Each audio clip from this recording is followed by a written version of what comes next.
और औरंगजेब मामला पूरी तरह से एक बार फिर से कहा जाए तो मुद्दा बन गया है। यह बतलाने की कृपा करेंगे कि क्या यह सही है कि राज्य में कार्यरत पत्रकारों को उनके प्रतिष्ठान के RNI नंबर एवं उनसे प्राप्त शपथ पत्र के आधार पर कल्याणकारी बीमा योजना का लाभ दिया जा रहा है। नोरमा ग्रुप, जो सोचता है वो करता है, आपके अपने सपनों का आशियाना। नमस्कार, बहुत बहुत स्वागत करते हैं आपका। सीधे सदन से लेकर के हम आपके सामने हाजिर हैं। 5वें दिन की कहानी हम आपको बताने जा रहे हैं। 5वें दिन सदन के अंदर, सदन के बाहर क्या हुआ। दोनों ही सदनों में, चाहे वो विधानसभा की बात कर लें या विधान परिषद की बात कर लें, कुछ मुद्दे ऐसे थे जिसको लेकर के काफी विवाद भी हुआ।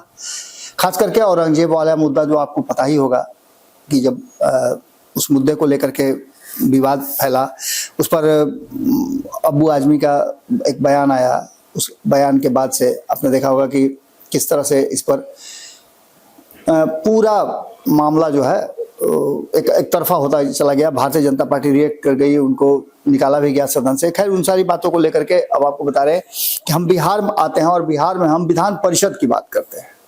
उच्च सदन है और विधान परिषद में आज कुल मिलाकर के 7 विभागों के कुल प्रश्न लिए गए थे और इन प्रश्नों में नगर विकास विभाग, आवास विभाग, खाद्य एवं उपभोक्ता संरक्षण मंत्रालय, राजस्व एवं भूमि सुधार विभाग, पर्यटन विभाग, सामान्य प्रशासन विभाग, सूचना प्रावैधिकी विभाग, सूचना एवं जनसंपर्क विभाग के इसमें जो प्रश्न थे वो लिए गए थे। अल्पसूचित प्रश्न में कुल जो प्रश्नों की संख्या थी उसमें पिछले प्रश्नों को छोड़ दिया है तो 29वें प्रश्न से शुरुआत हुई। मोहम्मद फारूक के प्रश्न से शुरुआत हुई, जिन्होंने नगर विकास एवं आवास विभाग के मुद्दे को उठाया था, उसी से जुड़ा हुआ उनका प्रश्न था।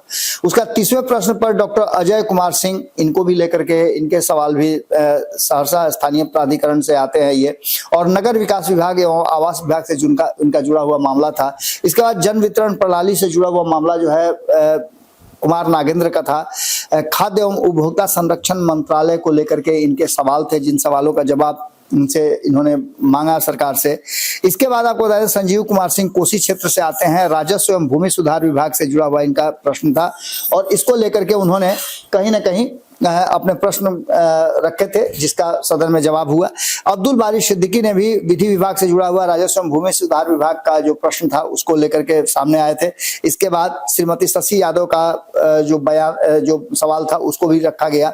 सबसे ज्यादा महत्वपूर्ण सवाल जो था, हम जिसकी चर्चा आपको हेडलाइन में किए थे, बंशीधर ब्रिजवासी का था। उसको लेकर के कई तरह की बातें सामने आ रही हैं। कहा तो ये जा रहा है कि सरकार इस सवाल का जवाब ही नहीं देना चाहती थी, तो साथ साथ ये भी कहा जा रहा है कि इस सवाल का जवाब कोई माकूल नहीं था। मामला पत्रकारों से जुड़ा हुआ था। इस मामले पर हम आते हैं, लेकिन उससे पहले आपको बता दें कि 35वें नंबर प्रश्न पर अशोक कुमार, जो स्थानीय प्राधिकार नवादा से आते हैं, उन्होंने पर्यटन विभाग से जुड़ा हुआ सवाल सदन के पटल पर रखा था। इसके बाद आपको बताएं कि आवेदनों के निष्पादन की स्थिति की रिपोर्ट मांगी गई थी नीरज कुमार के द्वारा। पटना स्थानांतरित क्षेत्र से आते हैं और सामान्य प्रशासन विभाग से जुड़ा हुआ इनका मामला था। इसके साथ साथ आपको बताएं कि डॉक्टर वीरेंद्र नारायण यादव, इनके लंबे भाषण के बाद पर्यटन विभाग से जुड़ा हुआ इनका भी सवाल था। इन्होंने सवाल जो किया था उस सवाल का जवाब पर्यटन मंत्री से ये चाहते थे। उसके बाद आप बताएं कि सर्वेश कुमार स्नातक दरभंगा से आते हैं, इनका भी पर्यटन विभाग से ही जुड़ा हुआ मामला था। इन्होंने कई ऐसे मामले को लेकर के जो पर्यटन क्षेत्र इनके एरिया में है, इनके जो कहा जाता है कि विधान परिषद क्षेत्र में है, उसको लेकर के इनका था कि उसका कब तक जवाब मिलेगा, उसको उद्धार कब तक होगा। उन्होंने कहा था कि माता भगवती श्री सीता जी द्वारा पूजित पौराणिक प्राचीन श्री गिरजा महारानी मंदिर के से समीप जो स्थिति है, उस स्थिति पर सरकार अपना पक्ष स्पष्ट करे, आगे उसके जीर्णोद्धार की, उसके पर्यटन स्थल में विकसित करने की क्या करेंगे। इसके बाद श्रीमती रेखा कुमारी जो नगर विकास एवं आवास विभाग से जुड़ा हुआ इनका प्रश्न था। सीतामढ़ी स्थानीय प्राधिकार से ये आती हैं और इनके सवाल का भी जवाब इनको माकूल तरीके से मिला भी। रीना देवी जो स्थानीय प्राधिकार नालंदा से आती हैं, सूचना प्रावैधिकी विभाग से जुड़ा हुआ इनका सवाल था। इन्होंने अपने सवाल रखे, सवाल रखने के साथ साथ हल्की सी नोक झोंक भी विधान परिषद में देखने को मिली। शशि यादव से भी बीच में अपना बोलने लगी। इन सारी बातों को लेकर के ये सारे मामले चलते रहे। अभी 41वें प्रश्न की बात करें तो आफाक अहमद खां का, जो कि सीधे तौर पे इनका राजस्व एवं भूमि सुधार विभाग से, विधानसभा प्रभाग से ये चुन करके आते हैं। इन्होंने कहा कि कृपया नालंदा जिला अंतर्गत कंगरसराय अंचल के मौजा गोहमर थाना संख्या 45 खाता संख्या 164 प्लॉट संख्या 333 गैर मजरूआ सर्वसाधारण तथा प्लॉट संख्या 331 खेल का मैदान है, इसको लेकर के कृपया यह सही है कि उक्त दोनों प्लॉटों पर भूमाफियाओं द्वारा अतिक्रमण किया गया है। ये मामला आप समझ ही सकते हैं। इस तरह के कई ऐसे मामले हर बार जब आप देखिएगा कि सदन की कार्रवाई चलती रहती है तो आते रहता है और सरकार उस पर संज्ञान लेने की बात कहती भी रहती है। कितना होता है ये भी एक बड़ा अजीबोगरीब चीज है। इस पर अद्यतन जानकारी कौन लेगा, किस कब लेगा, किस तरह से लेगा, ये भी बातें हैं। लेकिन सबसे महत्वपूर्ण था, समय अभाव के कारण इस प्रश्न को लिया नहीं गया, या फिर बहुत सारे मामले में आपने देखा होगा कि समय बढ़ाया भी जाता है। ये काफी महत्वपूर्ण मामला था जिस मामले को लेकर के लंबे समय से पत्रकारों का मांग चल रहा था। पत्रकार, चूंकि आप जानते ही हैं कि उनको सरकार से अपेक्षाएं होती है, बिना किसी लाव लपेट के वो सरकार के लिए काम करते हैं। लगातार सदन की कार्रवाई हो या विभागों की जो कमी बेसी है उसको लेकर के, विभाग के जो कार्य हैं उनको लेकर के अपना काम करते रहते हैं। तो पत्रकारों को लेकर के बंशीधर बृजवासी, जो कि नया चुन करके आए हैं तिरहुत से, आपको याद होगा कि इनका चुनाव भी अजीबोगरीब हुआ था। अजीबोगरीब इसलिए हम कह रहे हैं कि इस चुनाव में सभी के दावे थे। जो सत्ता में बैठी हुई पार्टी है और जिसके हाथ में ये सीट था उपचुनाव में, बंशीधर बृजवासी ने उसको तीसरे नंबर पर डाल दिया। दूसरे नंबर पर जो थे वो और बंशीधर बृजवासी कभी एक ही गठबंधन में हुआ करते थे, एक ही दल में हुआ करते थे। जनसुराज दूसरे नंबर पर रहा और ऐसी स्थिति में आप समझ सकते हैं कि सरकार की कितनी किरकिरी हुई होगी। इन सभी बातों को लेकर के, सारी चीजों को लेकर के बंशीधर बृजवासी ने जो सवाल उठाया है, उन्होंने सवाल पूछा, सूचना एवं जनसंपर्क विभाग से उनका सवाल था कि यह बतलाने की कृपा करेंगे कि क्या यह सही है कि राज्य में कार्यरत पत्रकारों को उनके प्रतिष्ठान के RNI नंबर एवं उनसे प्राप्त शपथ पत्र के आधार पर कल्याणकारी बीमा योजना का लाभ दिया जा रहा है। दूसरा उनका प्रश्न ख था कि क्या यह भी सही है कि पत्रकारों के लिए पेंशन योजना की भी शुरुआत की गई है, किंतु इसके लिए पत्रकारों को 20 वर्षों के कार्यानुभव एवं वेतन विवरणी सैलरी स्लिप की शर्तें लगाई गई हैं। इसके साथ साथ क्या यह सही है कि इन शर्तों के कारण अधिकांश पत्रकारों को पेंशन योजना का लाभ नहीं मिल पा रहा है, क्योंकि पहले इन्हें मानदेय के रूप में नगद वेतन दिया जाता था, जिसका कोई लेखा जोखा संधारित नहीं है। एक बड़ा सवाल था। इस सवाल का जवाब अभी लगभग 30 से भी कम पत्रकारों को मिलता है पेंशन। ये सारी बातें कहीं ना कहीं पब्लिक डोमेन में है।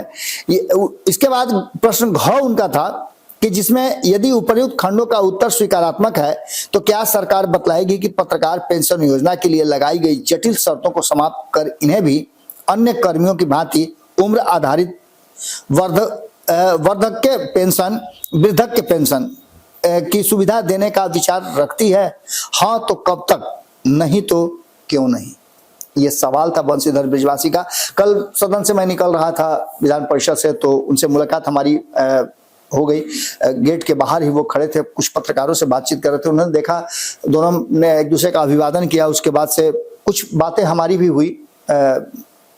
उसके साथ साथ उन्होंने अपनी बातों को रखा। अपनी बातों को एक दिन पहले भी उन्होंने रखा था। जिस अंदाज में उन्होंने रखा था, हमने खबरों में आपको दिखाया था। बंशीधर बृजवासी पहली बार आए हैं और पहली ही बार में उन्होंने जिस तरह के सवाल खड़े किए हैं और जिस तरह का उन्होंने अपना एटीट्यूड दिखलाया है, एटीट्यूड का मतलब आप इसको इस सेंस में लीजिएगा कि जिस तरह का एग्रेशन उन्होंने दिखाया है कि वो कुछ करने आए हैं, कुछ बदलाव लाने आए हैं। कितना कर पाएंगे ये देखना बड़ा ही दिलचस्प होगा। हमारी तो नजर बनी हुई रहती ही है, लेकिन MLC बंशीधर बृजवासी ने पहले ही प्रश्न में कहीं ना कहीं सरकार की नींद जरूर उड़ा दी है।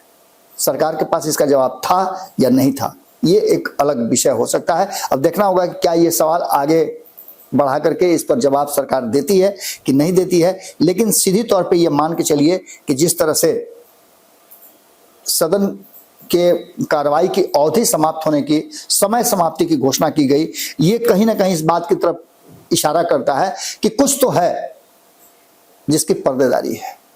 अब देखना होगा कि बंशीधर बिजवासी इस सवाल को लेकर के और आगे की जो विधान मंडल की कार्रवाई चलेगी उसमें किस किस तरह के जो सब्जेक्ट है उसको उठाते हैं। हालांकि ये प्रश्न तो पहले से ही आ जाते हैं, लेकिन जो चल रहा है सदन के भीतर वो एक अलग है और सदन के बाहर जो चल रहा है वो एक अलग माहौल है। आज भी सदन के बाहर कई मुद्दों को लेकर के टकराव की स्थिति हो गई। हमने आपको बताया था औरंगजेब वाले मामले पर जनता दल यूनाइटेड के नेता ने जो बातें कही, अली अनवर ने, उनके बयान के बाद इस पर जो सीपीआईएमएल के विधायक हैं उन्होंने प्रतिक्रिया दी।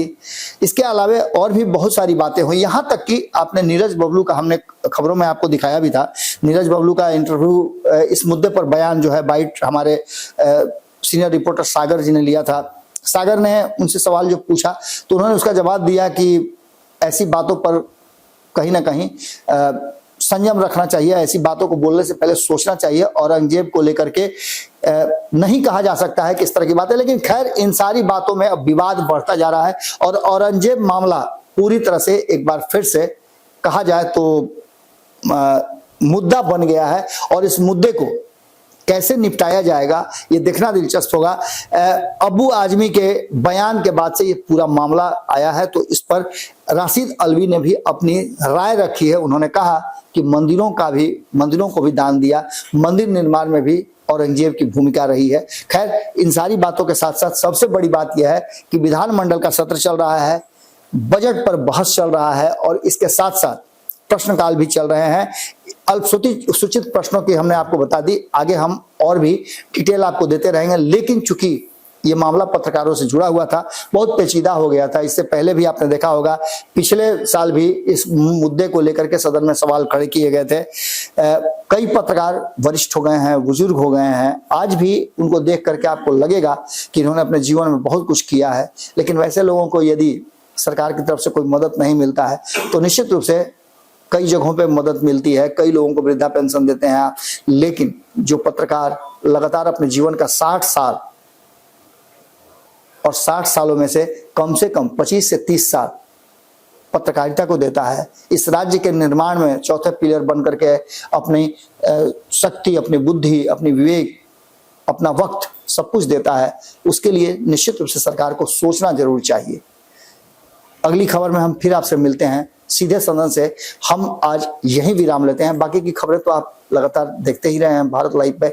हम हर खबर को सबसे पहले पहुंचाने की आप प्रयास करते रहते हैं और आपका फीडबैक भी मिल रहा है। सवाल हमारे जरूर होते हैं, लेकिन उसके साथ साथ हम जवाब भी देते हैं और आपके सवालों का जवाब भी हम खोजने में अपना वक्त निकाल करके उसे खोजने की कोशिश करते हैं। हमारी पूरी टीम लगी रहती है। आपके पास अगर कोई सवाल है या सुझाव है तो आप जरूर दीजिएगा। बहुत बहुत धन्यवाद। आपके सपनों को हमने सजाया है, ई होम्स पैनोरामा को हमने बनाया है। ई होम्स मेरा एक सपना था जिसपे मैं पिछले 4 साल से काम कर रहा था। हमने जो बनाया है वो सबने है माना। ई होम्स पैनोरामा में हो आपका भी आशियाना। और फाइनली हमने 2021 में इस प्रोजेक्ट को लॉन्च किया। बहुत लोग अप्रिशिएट कर रहे हैं कि पूर्णिया जैसे शहर में, बिहार के, एक तो बिहार की बात करें उसमें भी पूर्णिया जैसे छोटे जगह में इस तरह का लाइफस्टाइल देना, ये सुन के हम लोगों को बहुत अच्छा लगता है। ई होम्स में हमने कुछ और भी किया है, जैसे हम जिस जगह में रह रहे हैं हमारे फैमिली सिक्योर हो, उनको सिक्योरिटी का ध्यान में रखा है। आपकी सुविधा और सुरक्षा आपके लिए खास है, ये आपका विश्वास है। इसमें आर्टिफिशियल इंटेलिजेंस का 7 लेयर सिक्योरिटी का हमने इस्तेमाल किया है। लस ग्रीन कैंपस को बनाया है। यदि हमारा बाउंड्री वाल है तो वो वर्टिकल गार्डन है। ये जितनी भी फैसिलिटी होता है एक इंटरनेशनल टाउनशिप में ई होम्स है, ये हम लोग विश्वास नहीं कर पा रहे हैं। जो भी हमारे मित्र, दोस्त या जो भी हमारे बाहर के बाहर आते हैं तो हम लोगों को बहुत अच्छा सुनने को मिलता है और बहुत अच्छा क्रेडिट मिल रहा है। वो सारा हमने सिर्फ एक बिल्डिंग नहीं बनाया, हमें एक बहुत अच्छा लाइफस्टाइल दिया ई होम्स में, और मेरा एक सपना था जिसको मैं आज फुलफिल होते हुए देख पा रहा हूँ। ये आपका आवास है। ई होम्स पैनोरामा में अब आपका निवास है। E Homes Panorama, luxurious lifestyle redefined. Panorama Group, जो सोचता है वो करता है। अगर ये वीडियो पसंद आई और वह बिहार के राजनीति और बिहारियत से सरोकार रखेनी तो सब्सक्राइब बटन दबा के चैनल के सब्सक्राइब कर ली। ओजे एगो घंटी बा, ओकरा बटन दबा देला से कुल सटीक और मारक खबर रुआ मुफ्त में मिल जाई। अगर रुआ पत्रकारिता के हमनी के नया प्रयोग में सहयोग कर चाहतानी तो ज्वाइन बटन दबा दी। पेटीएम नंबर नोट कर ली 9386816700।